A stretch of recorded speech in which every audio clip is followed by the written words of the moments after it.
Hi friends, இன்றைக்கி நம்ம பார்க்க போகிற ரெசிபி செட்டிநாடு ஸ்டைல் மட்டன் சுக்கா. வீடியோக்குள்ளே போகிறதுக்கு முன்னாடி அர்ஃபான் கிச்சன் சேனலை சப்ஸ்கிரைப் பண்ணாதவங்க சப்ஸ்கிரைப் பண்ணிடுங்க. கூடவே ஆல்ன்ற பட்டனை கிளிக் பண்ணிடுங்க. அப்போ தான் நான் போகிற வீடியோஸ் உடனே உங்களுக்கு அப்டேட் வரும். இப்போ நம்ம மட்டன் சுக்கா செய்ய ஸ்டார்ட் பண்ணிடலாம். அதுக்கு ஒரு கடாயில் 1/2 கிலோ மட்டன் க்ளீன் பண்ணி வச்சுருக்கேன், அதை சேர்த்துடலாம். ஒரு 2 பெரிய வெங்காயத்தை சின்ன சின்னதாக கட் பண்ணி வச்சுருக்கோம், அதையும் சேர்த்துடலாம். காரத்துக்காக ஒரு பச்சை மிளகாய், உங்களுக்கு காரம் அதிகம் தேவைப்பட்டால் 3 பச்சை மிளகாய் சேர்த்துக்கோங்க. நான் காரம் கம்மியாக சேர்த்துக்கிறேன், அதனால் ஒரே ஒரு பச்சை மிளகாய். அதுக்கப்புறமா ஒரு பெரிய சைஸு தக்காளி, ஒரு கொத்து கருவேப்பிலை, ஒரு கொத்து கொத்தமல்லி பொடிசா நறுக்குனது எல்லாத்தையும் சேர்த்துருங்க. சேர்த்ததுக்கு அப்புறமா இதில் 1 டேபிள் ஸ்பூன் அளவு மிளகாய்த்தூள், 1 டேபிள் ஸ்பூன் அளவு மல்லித்தூள், 1/2 டேபிள் ஸ்பூன் அளவு மஞ்சள் தூள், தேவையான அளவு உப்பு. அதுக்கப்புறமா இஞ்சி பூண்டு விழுது 2 டேபிள் ஸ்பூன். அதுக்கப்புறமா 2 சின்ன பட்டை, 2 ஏலக்காய், 2 கிராம்பு, ஒரு பிரியாணி இலை சேர்த்து லோ ஃப்ளேமில் வச்சு 2 நிமிஷம் கறியை நல்லா வதக்கிக்கோங்க. மசாலா எல்லாம் கறியில் நல்லா இறங்கட்டும். கறியில் நம்ம இப்போதைக்கு எந்த ஆயிலுமே சேர்க்கக்கூடாது, வெறும் கறியும் மசாலாவும் மட்டும்தான் போட்டு பிரட்டணும். கறியில் ஆல்ரெடி தண்ணி இருக்கும், ஸோ கறி வேகிறதுக்கு அது ரொம்ப ஹெல்ப்ஃபுல்லாக இருக்கும். மசாலாவும் நல்லா உள்ளே இறங்கும்.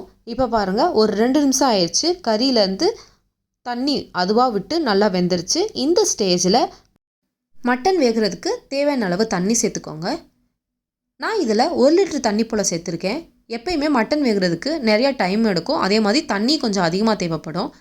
நீங்கள் இது குக்கரில் பண்ணுறதா இருந்தால் இந்த அளவுக்கு தண்ணி தேவைப்படாது. நான் இன்றைக்கி முழுமையாக சட்டியில் பண்ண போகிறேன், அதனால் கொஞ்சம் அதிகமாகவே தண்ணி சேர்த்துருக்கேன்.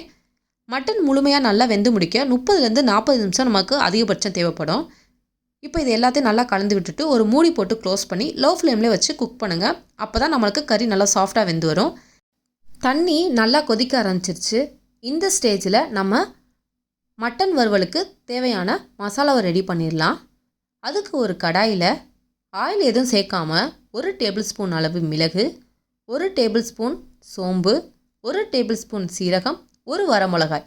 இந்த வரமிளகாய் ரொம்ப காரம் அதிகமாக இருக்கனால நான் 1 சேர்த்துருக்கேன், நீங்கள் 3 சேர்த்துக்கோங்க.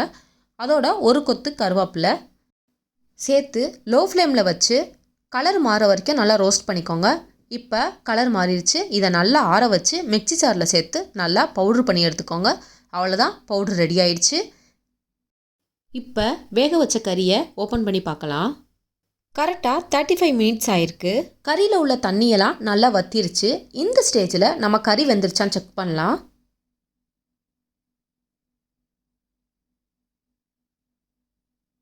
கறி நல்லா சாஃப்டாக வெந்து வந்துருச்சு. இந்த ஸ்டேஜில் அடுப்பை ஆஃப் பண்ணிடுங்க. கொஞ்சம் தண்ணியாக இருக்க மாதிரி இருக்கும், இது அப்படியே இருக்கட்டும். நெக்ஸ்ட்டு ஒரு கடாயில் ஒரு 5 டேபிள் ஸ்பூன் அளவு நல்லெண்ணெய் சேர்த்துக்கோங்க. அதுக்கு பதில் நீங்கள் கடலெண்ணெய் சேர்த்துக்கிட்டாலும் ஓகே தான். இதில் ஒரு பிரியாணி இலை, 2 கிராம்பு, 2 ஏலக்காய், ஒரு சின்ன பட்டை சேர்த்து நல்லா மிக்ஸ் பண்ணி விட்டுருங்க. அதுக்கப்புறமா 20 பல்லு போல் வெள்ளைப்பூண்டு, ஒரு பெரிய வெங்காயத்தை 4 3 கட் பண்ணி வச்சுருக்கேன், அதையும் சேர்த்துடலாம். இதோட ஒரு கொத்து கருவேப்பிலை சேர்த்து நல்லா கலந்து விட்டுருங்க. கலர் மாறினதுக்கப்புறமா இஞ்சி பூண்டு விழுது 2 டேபிள் ஸ்பூன் அளவு சேர்த்துக்கோங்க. ஆல்ரெடி கறி வேக வைக்கும் போது நம்ம 2 டேபிள் ஸ்பூன் அளவு சேர்த்துக்கிட்டோம், அதனால் வதக்கும் போது 2 டேபிள் ஸ்பூன் அளவு போதும் இஞ்சி பூண்டு விழுது. இதில் 1/2 டேபிள் ஸ்பூன் அளவு மஞ்சள் தூள், 1 டேபிள் ஸ்பூன் மல்லித்தூள், 1 டேபிள் ஸ்பூன் மிளகாய்த்தூள் சேர்த்து நல்லா கலந்து விட்டுருங்க. மசாலா சேர்த்தோடனே 2 நிமிஷம் லோ ஃப்ளேமில் வச்சு நல்லா கலந்து விட்டுருங்க. நீங்கள் ஹை ஃப்ளேமில் வச்சிங்கன்னா கலரும் மாறிடும், அதே மாதிரி சுக்காவோட டேஸ்ட்டும் மாறிடும். அதனால் லோ ஃப்ளேமில் வச்சு நல்லா கலந்துருங்க. அதுக்கப்புறமா ஒரு சில்லு தேங்காவை அரைச்சி அதுலேருந்து நான் சக்கையெல்லாம் தூக்கி போட்டு வெறும் தேங்காய் பால் மட்டும் ஒரு 1/4 கப் எடுத்து வச்சுருக்கேன், அதை நம்ம சேர்த்துடலாம். சேர்த்துட்டு ஒரு நிமிஷம் மட்டும் இதை நல்லா கலந்து விட்டால் போதும். இப்போ நம்ம வேக வச்ச மட்டனை இந்த மசாலாவோட சேர்த்துடலாம்.